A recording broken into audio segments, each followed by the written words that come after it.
Hello guys, আমি Deep welcome back to my channel Deep exclusive. তো এখন আমি এই ভিডিওর মধ্যে অনেকগুলো বিষয়কে নিয়ে কিন্তু কথা বলবো। তো সবার ফার্স্টে কথা বলবো ওয়ার 2 এর পোস্টারকে নিয়ে। সো গতকাল কিন্তু একটা পোস্টার ড্রপ করা হয়েছে ওয়ার 2 এর।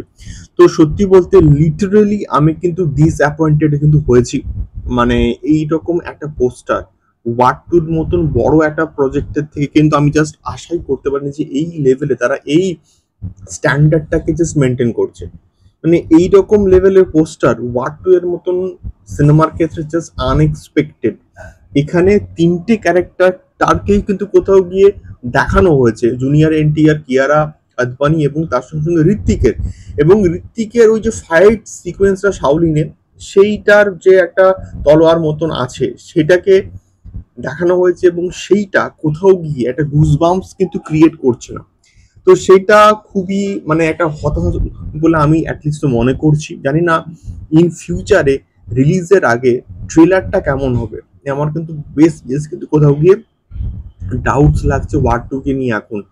জানি না কি হবে। আমি চাইবো যে ট্রেলারটা যেন খুব খুব ভালো হয় এবং তার সামনে কুলি কুলি কিন্তু আসছে এবং কুলি কিন্তু বস ছেড়ে কথা বলবে না। দেখা যাক কেমন হয় এবং আশা করব ওয়ার 2 এর প্রত্যেকটা গান প্রচন্ড ভালো হবে। তোমাদের কেমন লাগলো অবশ্যই কিন্তু কমেন্ট করতে পারো। দ্বিতীয়ত যে বিষয়টাকে নিয়ে কথা বলবো, অবশ্যই সলমান খানের the Galwan valley, battle of Galwan, যার কিন্তু মোশন পোস্টটা প্রচন্ড কিন্তু প্রমিসিং হয়েছে। এবং সেই গালওয়ান ভ্যালি স্টোরিটা বেসিক্যালি কি সেটা আমি যখন মোশন পোস্টার যখন আসে তখন আমি কিন্তু ডিটেলসে কিন্তু অ্যানালাইজ কিন্তু করেছিলাম। তোমরা অবশ্যই গিয়ে কিন্তু সেই ভিডিওটা চেক আউট করতে পারো। তো গালওয়ান ভ্যালি বেসিক্যালি কিন্তু এটা নন ঈদ রিলিজ কিন্তু হতে চলেছে।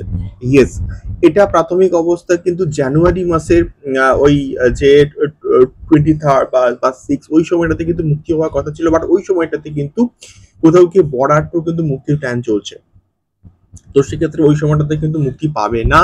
তো এটা বেসিক্যালি কিন্তু জুন মাসের দিকে কিন্তু মুক্তির প্ল্যান করা হবে। মানে এটা নন ঈদ রিলিজ কিন্তু হবে। দেখা যাক কেমন হয়। ব্যাটেল অফ গালওয়ান এবং সলমান খানের একটা ট্রু কামব্যাক হোক, এটা আমরা প্রত্যেকে চাই এই পার্টিকুলার প্রজেক্টটাকে দিয়ে। এবং অলরেডি মোটামুটি 50 থেকে 60 দিনের একটা কিন্তু স্কেডিউল, এর মধ্যে কিন্তু এটার পুরোপুরি শুটিং কমপ্লিট করে দেওয়া হবে। তৃতীয়ত কথা বলবো বীরাঙ্গনা ট্রেলারকে নিয়ে। এবং এটা কিন্তু হইচইয়ের মোস্ট অ্যান্টিসিপেটেড একটা সিরিজ এবং এখানে সন্দীপ্তা সেন আছে মেন লিড কাস্টে এবং লাফটার সেন কিন্তু আছে এবং তাকে ব্যাপক লাগছে দেখতে। এবং সন্দীপ্তা সেনকে এইরকম একটা ক্যারেক্টার যে দেওয়া হয়েছে সেটা সত্যি বলতে আমি দেখে খুব খুশি হয়েছি। নির্ঝর মিত্র আফটার ডাইনি একটা ওমেন সেন্ট্রিক ফিল্ম কিন্তু একটা সিরিজ কিন্তু বানাচ্ছে এবং এখানে একটা থ্রিলারের অ্যাঙ্গেল কিন্তু আছে এবং এখানে কে কালপ্রিট বা কে এক্স্যাক্টলি এই ঘটনাগুলো ঘটাচ্ছে সেগুলো এক্স্যাক্টলি কিন্তু কোথাও কি বলেই দেওয়া হচ্ছে। মানে এটা ওই রকম ফরম্যাট যে ওই যে মার্দানি বা মার্দানির যে 2 এর যে ফরম্যাটটা ছিল সেই ফরম্যাটে কিন্তু কোথাও গিয়ে বানানো, বাট স্টিল প্রেজেন্টেশনটা কিন্তু খুব ভালো হয়েছে।